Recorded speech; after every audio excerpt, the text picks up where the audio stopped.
Hey everyone, Brian here with my opinions, my monthly opinions for, I guess you could say, late April, early May 2009 on the Sonic the Hedgehog comic book. Now, as you probably just saw in my previous video, I just reviewed issue 199, which I have said is a great lead-in to issue 200, the 200th issue next month. And I know you guys will agree with what I said in there about the fact that it had great nostalgic nods to issue 50 and 118, and even though they didn't say it towards 125 because Sonic's going in to confront Eggman, great nostalgic nods. And I have to say that so far this run with the Sonic the Hedgehog comic book, especially going into issue 200, is a great run. I know a lot of people say things about Ian Flynn, Ian Proto, or whatever you call themselves, or whatever his name is. No offense, Ian, no offense. But I know a lot of people say that, he's not doing a great job. He's doing this, he's doing that. But you gotta admit, Ian's doing a tremendous job with this issue, or with these previous issues and current issues and future issues. I mean, it's just great. I mean, how many times does a writer of a comic book, a head writer, give you a nostalgic nod towards issues that are 150 years old, 150 issues old? I mean, we're talking 150 months ago. Oh, with these issues. I mean, we're talking about what? When did Endgame begin? What, 97? That's about 12 years ago? I mean, how many people do that? Not many. And some that do, you got to give them props. You got to give them credit. They do great. But overall, I think it's a tremendous, it's just tremendous job he's been doing lately with the comic. I mean, when you think about it, how similar is it in many ways towards Endgame and towards other anniversary issues, but it's different. I mean, take a look what you got in here that you previously didn't have 50 issues ago. Think about what you got in here that you didn't have 75 issues ago, 100 issues ago. Think about it. 25 issues ago. Think about this intrigue. I mean, in this current story that we're reading right now, we have the intrigue of not knowing who this new villain is, although some of us have a clue. Some of us know who this new Regina villain is. And some of us also feel as though this whole plot that Snively has with her is going to blow up in his face. I agree. And I believe Dimitri, I didn't say this before, but I believe Dimitri, along with Nina Da and the Dark Legion, are going to stab Snively in the back and make him look like a fool. Now, I've also said, and this is just a far-fetched deal, that this whole Regina deal might be a ploy by the Freedom Fighters and the Chaotix. Because let's not forget, after Endgame, you go back to the second Sonic Super Special, Brave New World, and everybody saw that Snively was there still. And then later on, he escaped from the Devil's Gulag and was a leader of these mercenaries and everything. You get where I'm going at, right? Maybe it's a ploy on their part to not take any more chances. But then again, we get this preview for 201. A preview saying that an old villain is going to show up again. An old nemesis is going to show up again. And then a new threat will emerge. And that instead of celebrating the victory, they're going to go right, the Freedom Fighters and the Chaotix are going to go right back to work. What does this mean? Is this new threat Regina? What is going on? That is the question. That is what's making all these issues, like I said, previous, recently, current, and future, so intriguing, so good.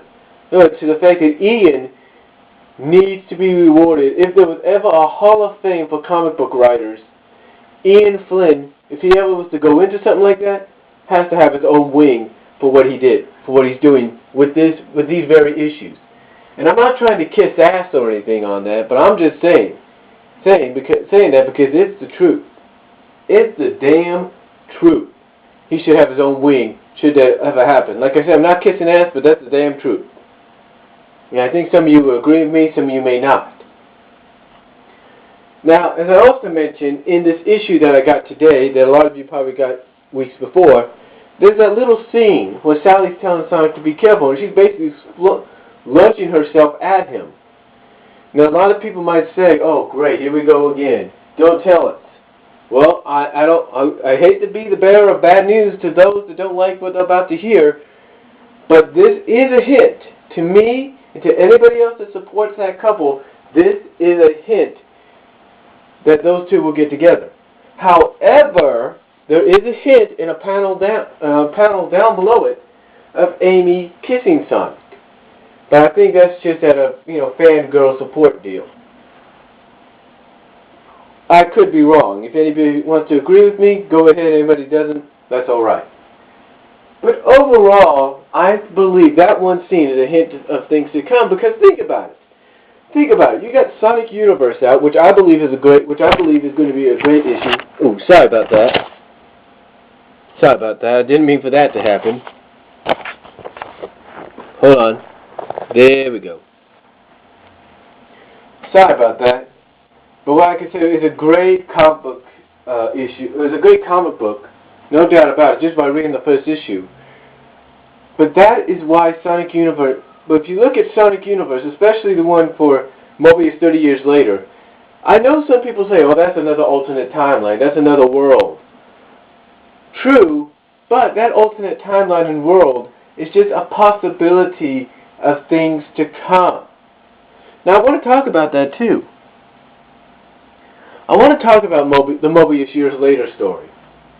I know a lot of people don't like Mobius Years Later. I know a lot of people wish it never existed. Well, you know what? It's like the people said. Those that enjoy it. Those that are kind of wavering between it. The reason it's back because it's popular.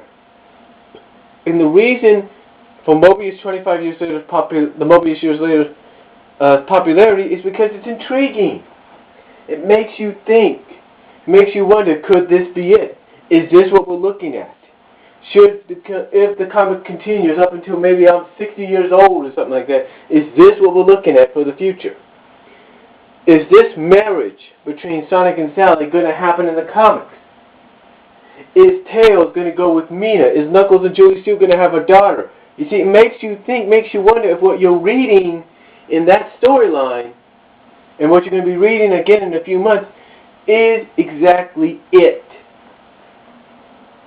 It makes you wonder. That's why it's popular. It's not just because Lara-Su is a very popular character. She is, no doubt about that. I mean, I wouldn't put her in my Sonic Girl fan vids if I didn't. Didn't think so, I should say. But it's because of the intrigue. It makes people think, whether you want to believe that or not. Now, as far as what's going to happen after 200 and 201, that's totally up to Ian, Flynn, and everybody. Now, I want to talk about something else real quickly. We have heard rumors, and I don't know if someone did this as an April Fool's joke. They probably did, because we haven't heard anything about it since.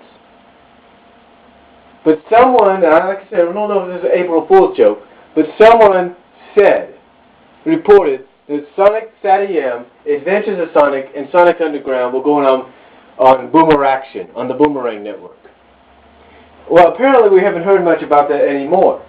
So let me tell the person that did that. So let me say this. If it is any truth to that, then great, that's cool. But if there's not any truth to that, then whoever did it, I hope they're happy for getting our hopes up and then dropping them. Because we don't deserve that kind of stuff. I mean, the last time that happened, I don't know if it was a certain person that's part of the Sonic community that's been trying to get a movie off the ground and has done his own reviews of certain DVD box sets and things. But if someone did pull a prank, then maybe someday they'll get it pulled back on them. Because like I said, the last time we had this happen, I don't know, like I said, if it's that person or if it's somebody else, but someone pulled a prank on us saying there was a movie coming and it was another prank. So if this whole Sonic, Adventures Underground and Saturday Yam going to Boomerang's Boomer Action is another prank, then I hope they're happy. I hope they're happy because myself and anybody else that was looking forward to that are not. And that's all I could say right now. As part of my monthly opinions on the Sonic the Hedgehog comic book and franchise. I hope you enjoyed it, and if you got any questions, just let me know. And until next time, God bless, and peace out.